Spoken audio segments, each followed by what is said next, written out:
السلام علیکم۔ 7 مارچ 2026 ہفتے کا دن ہے۔ ناظرین، ایران نے پوری دنیا کو ہلا کے رکھ دیا ہوا ہے،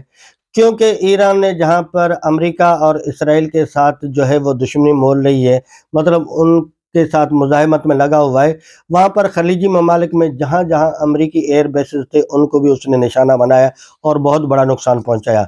اس کے ساتھ جو انہوں نے آبنائے ہرمز کو بند کیا ہوا ہے، اس سے ایک بہت بڑا جو فقدان ہے وہ پیدا ہو گیا ہے، مطلب کیونکہ آبنائے ہرمز بند ہونے کی وجہ سے پیٹرول اور LNG کی جو سپلائی ہے وہ بند ہو گئی ہے، کافی حد تک مطلب متاثر ہوئی ہے، جس سے خلیجی ممالک کو بھی نقصان پہنچ رہا ہے اور ان کے لیے بھی فقدان پیدا ہو رہا ہے۔ اس کے ساتھ یورپ کو بھی، کیونکہ قطر سے جتنی بھی LNG یورپ کو سپلائی ہوتی تھی وہ بھی بند ہے، جس کی وجہ سے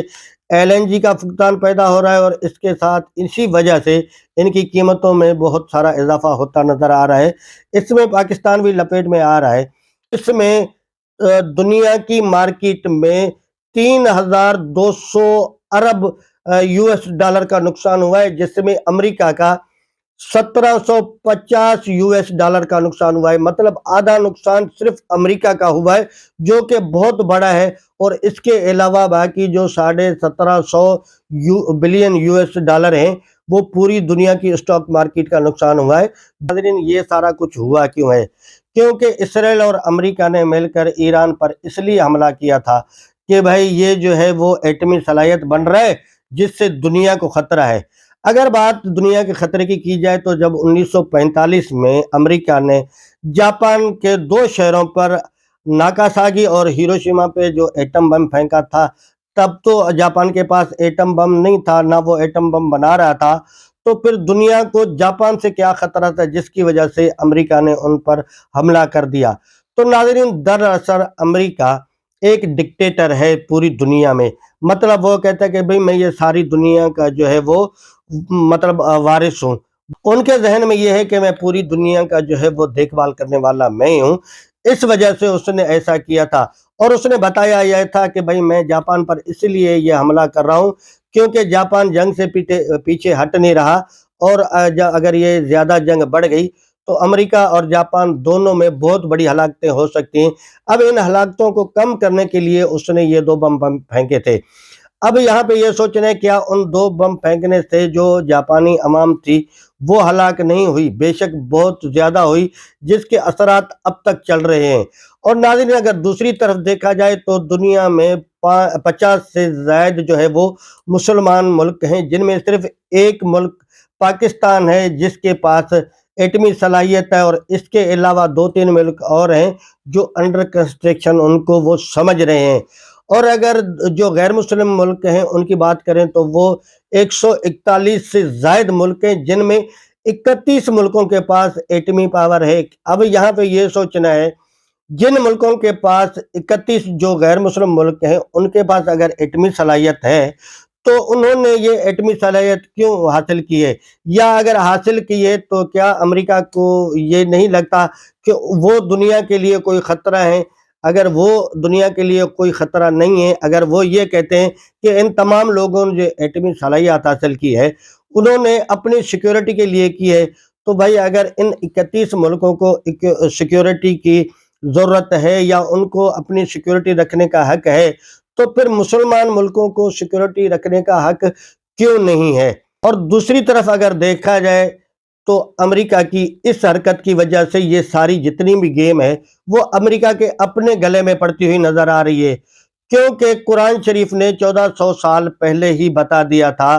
کہ یہ جو یہود و نصارہ ہیں یہ آپ لوگوں کے دوست نہیں ہیں۔ اور ناظرین، ہوا بھی کچھ اسی طریقے سے، کیونکہ جیسے ہی ایران نے خلیجی ممالک میں جہاں جہاں بھی امریکی بیسز تھے ان پر جیسے جیسے اس نے اٹیک کرنا شروع کیا، وہاں سے امریکہ بھاگ کر نکل گیا۔ تو ناظرین، یہاں پہ میں آپ کو بتاتا چلوں کہ امریکہ کا اور اسرائیل کا ایران پر حملے کا مقصد دراصل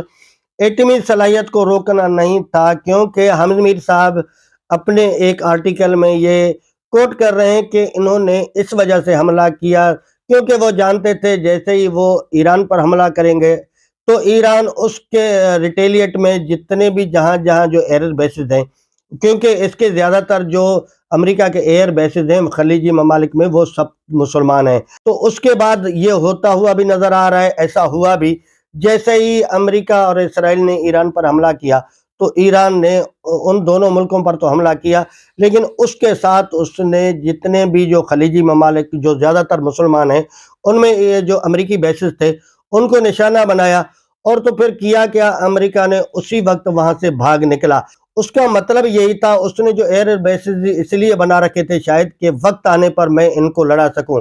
اور امریکہ نے یہ سوچا کہ جیسے ہی ایران جو خلیجی ممالک ہے مسلمان ان پر حملہ کرے گا تو جواب میں ظاہر ہے وہ بھی اپنے ملک سے کا بدلہ لینے کے لیے ایران پر حملہ کر دیں گے، جس سے اس کو یہ فائدہ ہوگا کہ پھر آہستہ آہستہ کر کے جتنے بھی مسلمان ملک ہیں ایک ایک کر کے ان کو وہ اپنے تابع کرے گا یا پھر ان کو ختم کرے گا۔ لیکن اللہ کا کچھ کرنا اور ہوا، کیونکہ جیسے اس نے کیا تو اس سے یہ بھاگ نکلا۔ تو جب یہ بھاگ نکلا تو کافی ملکوں کو یہ اندازہ ہو گیا کہ اس کی نیت میں فرق ہے، کیونکہ اگر اس نے یہاں پہ ایئر بیسز قائم کیے تھے اور ان کے ریڈار سسٹم تھے، ایئر ڈیفنس تھا، یہ ہمیں اکیلا چھوڑ کر بھاگ گیا، اب تو ہم جو نہ ہمارے پاس ایئر ڈیفنس رہا ہے یا نہ پھر ہمارے پاس کو ریڈار رہے ہیں،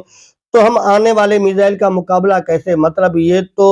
دھوکہ ہوتا ہے نا کہ این ٹائم پر جنگ ہو، آپ چھوڑ کر ساتھی کو بھاگ جائیں، تو یہ غداری ہوتی ہے۔ تو اس کے ساتھ غداری کی، اور دوسری طرف ایران نے مزاحمت کا ایک اعلیٰ ریکارڈ قائم کیا۔ تو ناظرین یہاں پہ اس بات کو بھی سوچنے والا یہ ہے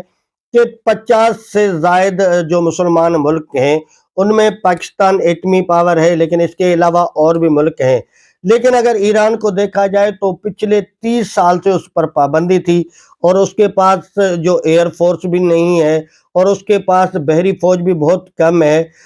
صرف اس کے پاس میزائل ہیں، اور ان میزائل سے بیٹھ کر اس نے مزاحمت کا وہ اعلیٰ ریکارڈ قائم کیا ہے جو کسی کا نہیں۔ مطلب سیدھا سا کہا جائے کہ ایران نے خوف کے بت توڑ دیے ہیں، اور وہ ابھی اس نے اتنا پریشان کیا ہے کہ ٹرمپ پریشان ہے اپنی فیس سیونگ کے لیے،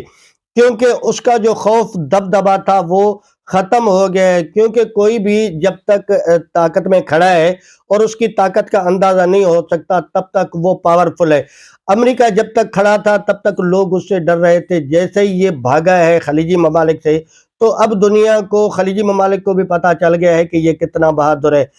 تو ناظرین اب امریکہ کو پوری دنیا سے اپنی بالادستی ختم ہوتی ہوئی دکھائی دے رہی ہے، اور ناظرین بہت سارے ملک تو ٹرمپ کی اس حکمت عملی کو اب وہ اس کا پاگل پن سمجھ رہے ہیں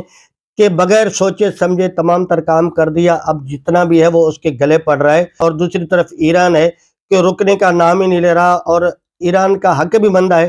کیونکہ انہوں نے ایران پر حملہ کیا، پہلے بھی کیا تھا، لیکن اس دفعہ جب انہوں نے سپریم لیڈر کو شہید کیا تو دیکھو، سپریم لیڈر کو صرف وہ ملک کا ایک سربراہ نہیں مانتے تھے، اس کو اپنا روحانی والد مانتے تھے۔ اب اگر کسی کے باپ کو قتل کیا جائے یا اس کے باپ کو شہید کیا جائے تو کیا خیال ہے؟ اس کے بعد اس کا ذہن یہ بن جاتا ہے کہ بھئی یا مر جاؤ یا مار دو، اب اور کوئی راستہ نہیں ہے، کیونکہ ہر چیز کی ایک لمٹ ہوتی ہے۔ امریکہ نے لمٹ کراس کر لی تھی، اب امریکہ کے گلے میں وہ لمٹ پڑ گئی ہے۔ امریکہ یہ سوچ رہا ہے کہ میں کیسے فیس سیونگ کروں، اور اوپر سے اسرائیل بھی امریکہ میں ہی چپکا ہوا ہے، وہ نہیں چاہتا کہ امریکہ اکیلا ایک سائڈ پہ ہو جائے، نہ امریکہ چاہتا ہے کہ اسرائیل اکیلا نکل جائے۔ اب یہ دونوں مل کر پھنسے ہوئے ہیں، اور ایران ہے کہ ان کی جان نہیں چھوڑ رہا۔ اب آگے حالات بد سے بدتر ہوتے دکھائی دے رہے ہیں دوستو، اگر یہ چیز نہیں رکی، اگر کوئی بیچ بچا آ کر نہیں کرتا، ایران ایسے ہی لڑتا جا رہا ہے تو یہ پورا شک ہے کہ تیسری عالمی جنگ کی طرف جا سکتا ہے دنیا۔ ناظرین آج تک اتنا ہی، ملتے ہیں اگلے ویڈیو میں، تب تک اپنا خیال رکھیے گا، اللہ حافظ۔